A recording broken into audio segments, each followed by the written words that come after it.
What's up, everybody? So today we are going to be building the Gopher cinch trap, which is going to look like this in the end. It is by far the most effective gopher trap I've ever used. I have built about 10 of these, which I am constantly using around our orchard. So today we're going to look at how to build that trap for about $5 with your basic tools. So what you're going to need is laid out right here. You're going to need a block of wood, which will act as your base plate. You're going to need at least 2 pairs of pliers. I got needle nose and basic pliers here. You're going to need some heavy duty wire cutters. You're going to need at least 3 mouse traps. You're going to need baling wire. You're going to need a power drill or a hand drill with a drill bit that will be wide enough for the baling wire to pass through. And finally, and most important, you're going to need several lengths of heavy duty wire. Now this wire can't be flimsy. This is going to have to be pretty dang strong because this is what's going to act as the cinch for the gopher trap. So it's going to have to be strong enough that it won't bend when it's put under pressure. Alright, so those are the supplies you're going to need, so let's get started. The first thing you're going to need to do is bend the wire, your lengths of heavy duty wire here, into the shape of the cinch arms down here at the end. So I'm going to show you what that shape is going to look like.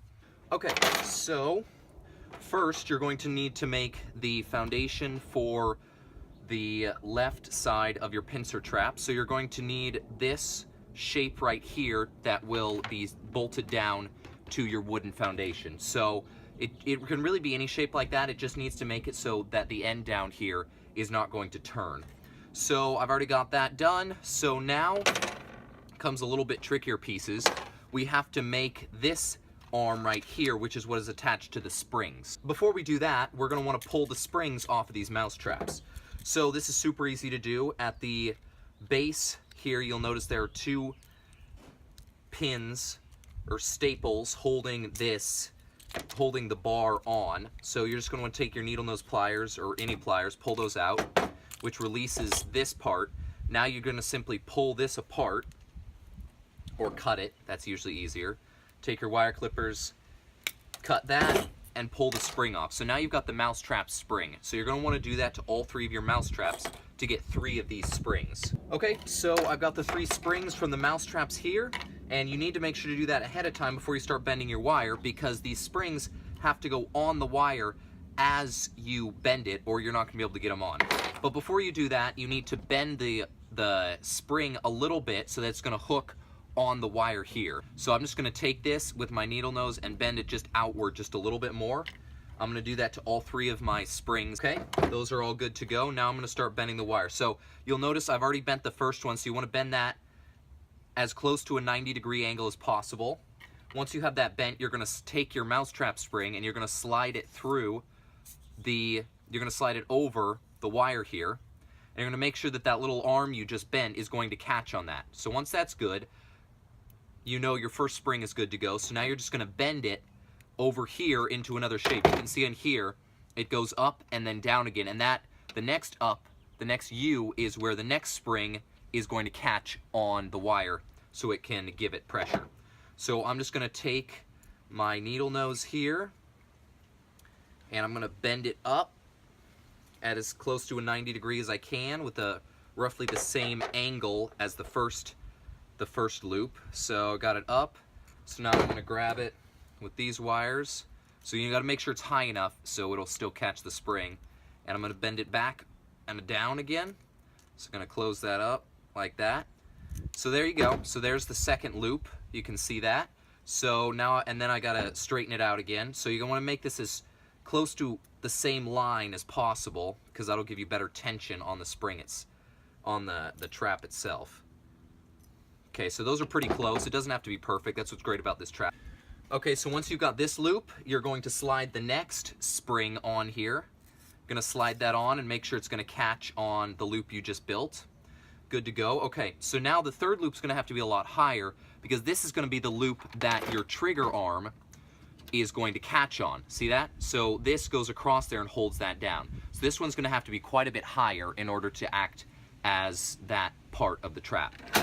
So I'm just going to take it, and again, this isn't exact, but I'm just going to take it and I'm going to bend it up And I'm just going to kind of eyeball what looks like it's going to be high enough, so I'm just going to kind of bend it there, bend it over a little bit, making sure it doesn't get off to a weird angle, and then bend it down, close it up. Okay, so as you can see, I've got the first 90 degree, I got the second loop, and now I've got the one that's going to have the trigger arm going across it. And so now we're going to straighten this out again. So I'm just going to try to get that as close to where the other ones are, because you want to get that in as close to a line as possible, like I said before. Okay, so that looks pretty good. So now I'm going to slide my third and final mousetrap spring on there. So that just goes on the end here and slides down. So that'll catch on there. So now this one I'm going to have to bend over a little bit, because see, when the curves aren't perfect, it makes you have to bend the mousetrap spring just a little bit more. Doesn't hurt anything. It still works just fine. You just have to be aware of that. Okay, so now I've got this piece. So as you can see, this piece looks very similar to this piece here on the trap. Now this one's old, that's why I have to replace it. It's getting rusty. It's not responding as quickly as it was before. So now we've got the two cinch arms. Okay, so now that we have the two base arms bent like they're supposed to be, now we're going to start attaching them to our wooden foundation. So first we're going to attach the non-moving arm. So this one is just going to lay approximately like that, and we're going to take the drill and we're going to drill holes through where we're going to tie it down. Alright, so once you have the holes drilled, you're going to cut just lengths of this baling wire here. That's what I love about this trap, is it really doesn't take long to make, and it's really very simple. So you're going to cut about probably like a 3 or 4 inch length of the section. You can bend it over your finger like that so it forms a loop. And then you're simply going to stick it in the hole. So you're going to want to have the loop be about the length between of the holes. So you're going to stick each end in the hole like this. Then you're going to push it in till it's fairly tight on the wire. And you're going to go around the back side, and you're simply going to twist it tight with your pliers. So I'm going to twist it across like that. It's going to twist it around like that until it forms a kind of a tight little cinch, and then I'm just going to cut off the excess with my wire cutters. So that is secure, and now I'm just going to do that to each of these sections. Okay, so now I've got my non-dominant cinch arm down and attached in these 3 sections. Now comes a little bit trickier section. You got to attach your moving arm. Okay, so now you've got this bent piece with the springs on it. So what you're going to want to do is lay that where you want it, which is going to be, so if you look at the front here, you're going to want that to be right next to this one. So it's probably be like a 1/4 inch away. And then you're going to lay it on there like it would be. You might have to press the springs out of the way, but you want to make sure it's flat and it's lined up where you want it. Then you're going to mark where you're going to drill with a Sharpie or a pencil. So you want to mark one right here in the front. You want to mark one loop that goes over the first spring where you want that. You're going to mark another loop that goes over the second spring where you want that one. A loop that goes over the third spring. And then you're going to mark any extra loops that might provide a little bit more strength. So I always put one loop over each of the springs, and then if I have a little bit of extra room like I do right here, I'm going to mark there to drill there as well. So that gives me 1, 2, 3, 4, 5, 6. That gives me 6 spots, but this is going to be cinched down at.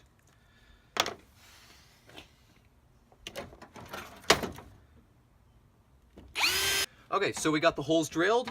Now we need to cut some lengths of baling wire, just like before. Okay, so now I've got the lengths of baling wire. I'm just going to loop each one with my fingers into the loops I'm going to need. So I'm just going to do that all at once. Now I've got all the tie downs good to go. So now comes the trickier part, because you need to provide tension on these springs. So you have to push the springs back so they're providing pressure to both the wood and to the wire.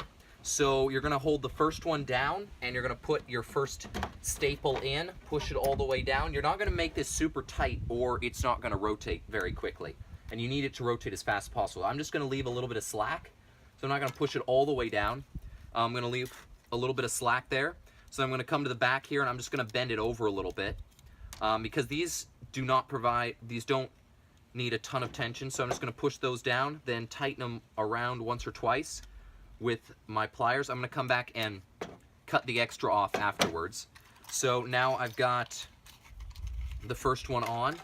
So I'm going to come to the second spring and do the same thing. I'm going to make sure that this side is on the wire, which, see, it's not right now.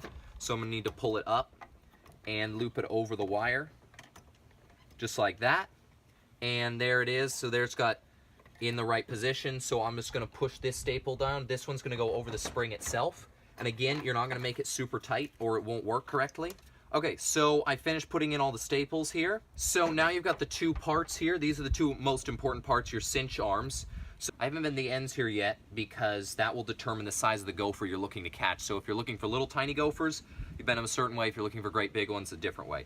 So what you're going to want to do is pull on the big tab and make sure this rotates with quite a bit of tension. So see, this rotates, but it's got a lot of power because it's all three of these mouse traps are going to be pushing on it. So you want to make sure that the springs are on there like they should be. So see, I had one here slip off, so I'm just going to take that and bend it just a little bit more so it stays on there. And so I'm getting all the power from all three of these mouse traps.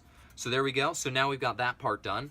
Now we're going to make the trigger arms. So how the trigger for this trap works is when it's open like this, you have one trigger rod that lays across this loop. You have another trigger rod that lays across that trigger rod, and then you have the pressure pad right here, which has a loop on it. And so when the gopher pushes on this end down here, it releases this trigger rod, which then releases this one, which then allows it to close. So it's going to look like this. And so then down here at the end, these cinches close around the gopher's neck and dead gopher. So we're just going to do that, and it's actually a lot more simple than it looks. So when you open this, you're going to want to mark a spot a little ways away from your main loop, which is where the first trigger rod will be based. So I'm just going to mark right here for my staple to go.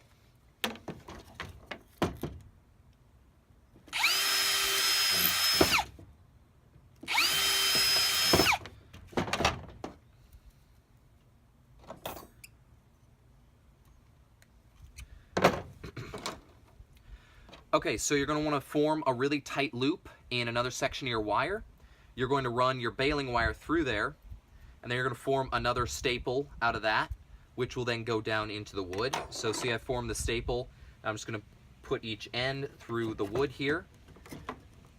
So there, you don't want to make it, again, you don't want to make it too tight. This one you actually want to give a little bit of leeway so that it doesn't hold this arm down too close to the wood. So you're going to give it a little bit of slack, and then I'm just going to twist this around here on the bottom and tighten that down. So now where you cut this, you got to make sure you cut this in the right spot or it won't loop over the second trigger arm. So I'm just going to look at this and go, okay, so I'm going to want the trigger arm to go right about here. Okay, so now we've got the main trigger arm here. Secondary trigger arm, just make sure it's past the end of this cinch arm right here. So I'm just going to mark a spot that looks pretty close to that, but is definitely past the end for where it's going to attach. So I'm going to mark here. And we're going to drill those holes real quick.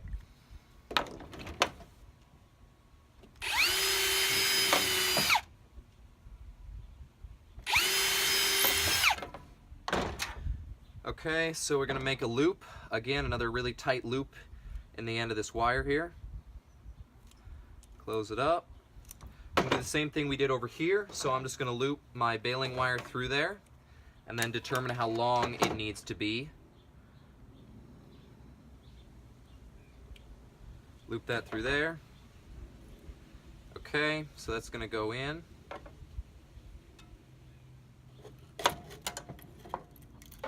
Alright, again, you're going to leave some slack here. So I'm just going to twist this around, push it down. So now you just need to make sure that this secondary trigger arm is going to be past the center here, because your pressure pad is going to be down here in the center, which will then run the rod directly back. So I'm just going to cut it right about this long because I think that'll give me plenty of extra slack. Cinch that. Bend it off. All right. So now, if you can make sure you want to make sure everything's going right, so you're going to put this first trigger arm over that, the second one over that. So see? So now I just barely hold this down and everything stays where it is, and then when I let go, it slams shut. So that's exactly what it's supposed to do. So last but not least, you're going to need your pressure pad. Now, your pressure pad doesn't have to be made with heavy-duty wire because it doesn't have any tension or any strength. So I'm not going to use any more of my real strong wire here because I can use that for other projects. So I'm just going to get an old hanger, and I'm going to make a pressure pad out of just an old hanger wire. Okay, so I'm actually just going to use the pressure pad off of this trap because this trap is no longer usable because it's just gotten really, really old and the springs don't work very quickly.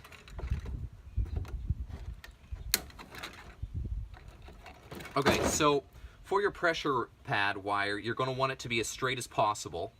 Doesn't have to be super strong, but it doesn't need to be straight. So you can see here it's totally straight. Now on the end, you're just going to form a real basic loop because that's what the gophers are going to push on, which will then trigger the trap.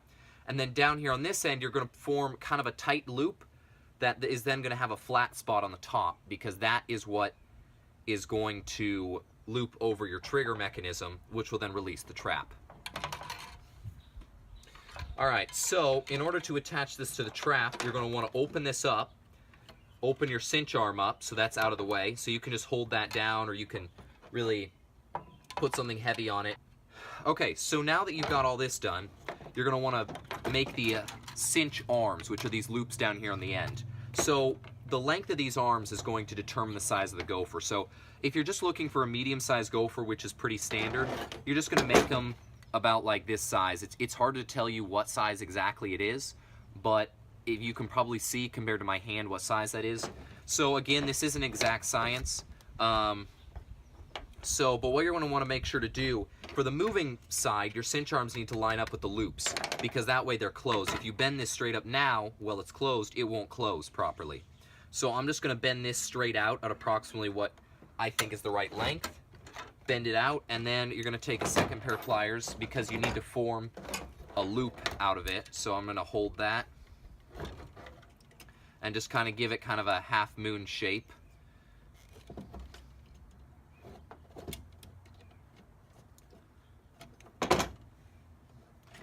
Alright, so there we've got the first cinch arm bent. So now the second one is going to need to go in the opposite direction. So the second one needs to go straight up here. So we're just going to bend that up a little bit. And again, it can't be in the exact position or the cinch arms will connect with each other and not close properly. So I'm going to bend that straight up. And then again, I'm going to grab it with pliers and bend it over in kind of a half moon shape.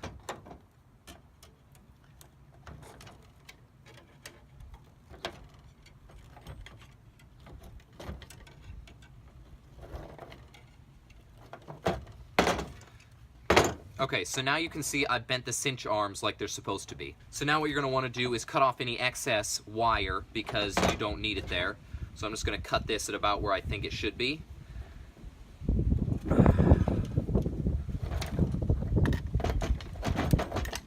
Break that off. Okay, good. So now you got the two cinch arms. So now what you need to do is connect these together so that it actually closes on the gopher and doesn't just widen when it closes. So I'm just going to take a little bit more baling wire, and I'm just going to form a loop around these two wires so they can't separate from each other. So in order to do this, you want to form two separate loops. The first one goes around the main wire, or the one wire, just like that. And the second one does the same thing. So you're going to want to cut off any excess, and then close this around the wire. Just like that. Okay, so now the two can't pull apart, and when you open them, they form the trap. So you can see that I need to adjust them because they're not facing quite in the right direction. This is pretty normal. So I'm just gonna put this drill on here. So I'm just gonna adjust these again. So this one needs to be bent up. So in order to do that, I'm just gonna hold it and bend it up a little bit like that. So it needs to be bent out. So again, bend it out, straighten it out a little bit.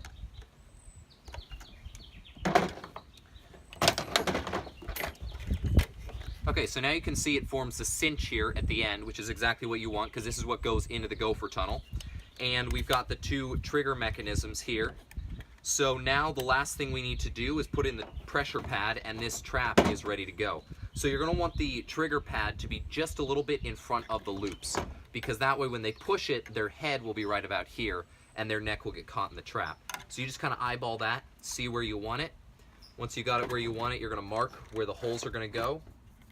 You're going to put 2 loops or staples in, so I'm just going to mark here, and then you want 1 staple up here near the front.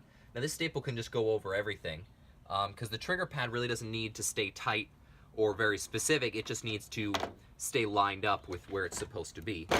Okay, so once you got this open again, you want to hold that open, so I'm just going to put my drill on there, and then I'm going to take these staples and put it through the holes I drilled to hold the trigger pad, trigger rod in place. So the first one goes through. Now again, this doesn't need to be very tight, it just needs to hold it in place. I'm just going to loop it on the bottom there. Same thing down here. Goes in right there. Loop it on the bottom.